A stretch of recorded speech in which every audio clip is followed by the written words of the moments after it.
హల్లెలూయా. ఈరోజు దేవుని బిడ్డలారా, అప్పుల్లో కూరుకుపోయావా, బాధల్లో కూరుకుపోయావా, పరిస్థితుల్లో కూరుకుపోయావా, చుట్టూ బందీఖానములో ఉండిపోయావా, కష్టాలు బాధలు నీ హృదయానికి వేదన పుట్టిస్తున్నాయా?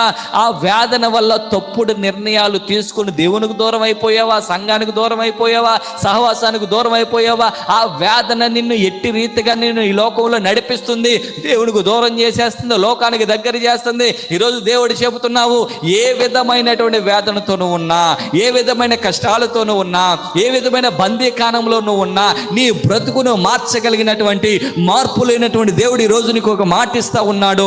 నీటి ఓటగా చేసినటువంటి ఎండిన నేల ముందు బ్రతుకు ఎలాగున్నదో, అరణ్యము యొక్క బ్రతుకు ఎలాగున్నదో, తర్వాత జలములు ఎలా ప్రవహించేవో, అలాంటి ప్రాంతంలోనే విత్తనం వేసి ఫలాన్ని ఇచ్చే వాళ్ళని ఎలా పోషించాడో, ఈరోజు నీకున్నటువంటి పరిస్థితి, కంటికి కనబడుతున్నటువంటి ఆ పరిస్థితి ఎండినటువంటి నేల వలె, అరణ్యము వలె వేదన చెంది, బాధను చెంది, పరిస్థితులు, మాటలు నీ హృదయాన్ని ఏ బేజు వలె గుచ్చి గుచ్చి మాట్లాడుతున్నటువంటి మనుషులను బట్టి ఆ కుటుంబంలో ఉన్నటువంటి పరిస్థితుల వల్ల నీ కుటుంబం ఉందా?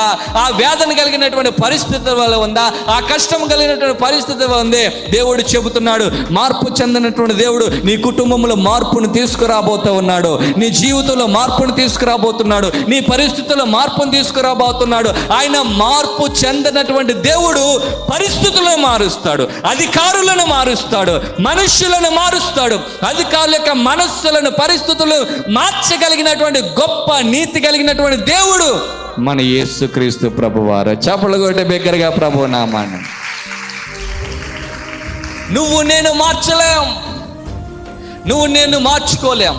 చాలా మంది ప్రయత్నాలు చేస్తుంటాడు. నా సొంత ఆలోచన తర్వాత నా కష్టాలు, నా బాధలు నేను మార్చేసుకుంటాను, నా పరిస్థితులు నేను చక్కబెట్టేసుకుంటాను, నాకున్నది వెనకాల, నాకున్నది నా జ్ఞానం, నాకున్నది నా బలం, నాకున్నది నా డబ్బు, వీటితో నేను పరిస్థితులు చక్కబెట్టేసుకుంటాను. No no no no no no. నువ్వు ఎంత ప్రయత్నాలు చేసుకుని సొంత ఆలోచనతో, సొంత జ్ఞానంతో, సొంత డబ్బుతో నీకు ఎంత ధనం ఉండి ఏమి చేసుకున్నా కూడా దేవుడు చెయ్యలేని కొన్ని కార్యాలు ఉంటాయి, దేవుడు చేయవలసినటువంటి కొన్ని కార్యాలు ఉంటాయి. అది ఆయనే చెయ్యాలి, ఇది నువ్వే చెయ్యాలి. అది నీ వల్ల, నా వల్ల కానే కాదు. దేవుడు మనుషులు, అధికారులు హృదయాలను మార్చి నీ కాళ్ళ దగ్గర తీసుకువచ్చి చూడవలసిన, చేయవలసిన గొప్ప కార్యాలు నీకు దేవుడు కనుపరుచునుగాక. హల్లెలూయా.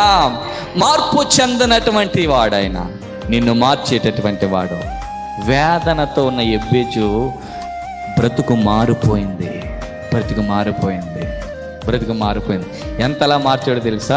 సహోదరులందరికంటే దేవుడు ఈయన ఏం చేశాడు? ఘనముగా హెచ్చించాడు. హల్లెలూయా. సహోదరులందరికీ ఘనముగా హెచ్చించాడు. మనుషులు నిన్నందరూ అంటుంటుంటారు, సరైనటువంటి పని చేసుకోలేవని, సరిగా కట్టుకోలేవని, సరిగా ఉండలేవని, వీళ్ళ జీవితం అయిపోయిందని, వీళ్ళ బ్రతుకు అనేదని, వీడికి తెస్తున్న కష్టార్జితాన్ని బట్టి ఇంక వీడు ఇల్లు కట్టలేడు, వీళ్ళ పిల్లల్ని చదివించలేడు, వీడు బ్రతికైపోయింది, ఈ పరిస్థితి చూస్తున్న అన్యులు అనుకుంటున్నారేమో, కుటుంబస్తులు నేను అంటున్నారేమో, నీ పరిస్థితి, నీ విధానం చూసి అట్లాంటి సూటుపోటు మాటలతో మాట్లాడుతున్నారేమో. కానీ దేవుని బిడ్డ, ధైర్యంగా ఉండు. నువ్వు వెంబడిస్తున్నటువంటి దేవుడు మాట్లాడుతున్న ఆ మాటలో ఏ వ్యక్తి ద్వారా వస్తుందో ఆ వ్యక్తిని కూడా మార్చగలిగినటువంటి సర్వశక్తి కలిగిన దేవుడు. హల్లెలూయా, హల్లెలూయా. ఎవరండి మనుషులను మార్చేది? ఎవరండి పరిస్థితులను మార్చేది? ఎవరండి మన స్థితిగతులను మార్చేది? జీవము కలిగినటువంటి దేవుడు ఒక్కడే, జీవం కలిగినటువంటి దేవుడు ఒక్కడే. ఎబ్బేజు ఏం చేశాడు అనంటే ఆయనను ఆశ్రయించాడు. ఈరోజు నీ జీవితంలో మార్పు కావాలా? ఈరోజు నీ పరిస్థితుల్లో మార్పు కావాలా? You want to see some change in your life. నీ జీవితంలో ఒక మార్పు కావాలనుకుంటున్నావా? నీ భార్యలో ఒక మార్పు కావాలనుకుంటున్నావా? నీ భర్తలో ఒక మార్పు కావాలనుకుంటున్నావా? నీ ఇంటిలో ఒక మార్పు కావాలనుకుంటున్నావా? నీ కుటుంబంలో ఒక మార్పు కావాలనుకుంటున్నావా? ఆర్థికంగానైనా సరే, శారీరకంగా అయినా సరే, లోకానుసారమైనటువంటి ఆ ఆశీర్వాదంతో కూడిన విషయంలోనైనా సరే, నీ ఉద్యోగ విషయంలో అయినా సరే, నీకున్నటువంటి శ్రమల ఇబ్బందుల విషయంలోకైనా సరే, కోర్టు విషయంలో సరే, ల్యాండ్ విషయంలో అయినా సరే, ఆధ్యాత్మికమైన విషయంలో సరే, సేవ విషయంలో అయినా సరే, దేని విషయంలో అయినా సరే, దేవునికి అసాధ్యమనేది ఏది కూడా లేదు. దేనిలో నువ్వు మార్పు కోవాలనుకుంటున్నావు, దేనిలో నువ్వు మారాలనుకుంటున్నావు, ఏ పరిస్థితులు చక్కబడితే బాగుందని నువ్వు ప్రార్థన చేస్తున్నావు, ఏ పరిస్థితులు బాగుంటే బాగుందని నువ్వు ఏడుస్తూ ఉన్నావు, ఏ పరిస్థితులు వేదన కలిగిస్తున్న పరిస్థితులు ఏమి బాగుపడితే బాగుండును అన్న విషయాన్ని తలపోసుకుని ఉపవాసం ఉండి ప్రభు సన్నిధానంలో నువ్వు ప్రార్థన చేస్తున్నావు. ఏ మార్పు కోరుకుంటున్నావు? ఈరోజు దేవుడు నీతో సూటుగా మాట్లాడుతూ ఉన్నాడు. ఏ మార్పునైనా, ఏ వ్యక్తినైనా, ఏ పరిస్థితినైనా మార్చగలిగినటువంటి, జీవం కలిగినటువంటి దేవుడు నీ జీవితంలో కార్యాన్ని జరిగించబోతా ఉన్నాడు. హల్లెలూయా, హల్లెలూయా. మార్పు కలిగించే దేవుడు ఒక్కడే. ఈరోజు నువ్వు ఎక్కడికి వెళ్ళాలి? ఆ మార్పును కలిగించే పరిస్థితులు మార్చగలిగినటువంటి దేవుని కదా నువ్వు ఆశ్రయించవలసింది. ఎబ్బేజు ఎవరిని ఆశ్రయించాడు? ఎబ్బేడు ఎవరి దగ్గరికి వెళ్ళాడు? దేవుని దగ్గరికి వెళ్ళాడు, దేవునిని సమీపించాడు, దేవునిని ఆశ్రయించాడు, దేవుని మీద ఆధారపడ్డాడు. ఈరోజు నీకు వేదన వచ్చిందా? ఈరోజు కష్టం వచ్చిందా? ఈరోజు ఇబ్బంది వచ్చిందా? ఈరోజు కొంత నష్టం వచ్చిందా? ఈరోజు కొంత వేదన వచ్చిందా? ఈరోజు కొంచెం పరిస్థితులు తారుమారుగా అటు ఇటుగా ఉన్నాయా? నువ్వు ఆశ్రయించవలసింది ఎవరిని? నువ్వు ఎక్కడి దగ్గర వెళ్ళాలి? నువ్వు ఎవరి దగ్గర మొరపెట్టుకోవాలి? ఎవరితో నువ్వు మాట్లాడాలి? ఎవరి దగ్గర నువ్వు ఏడవాలి?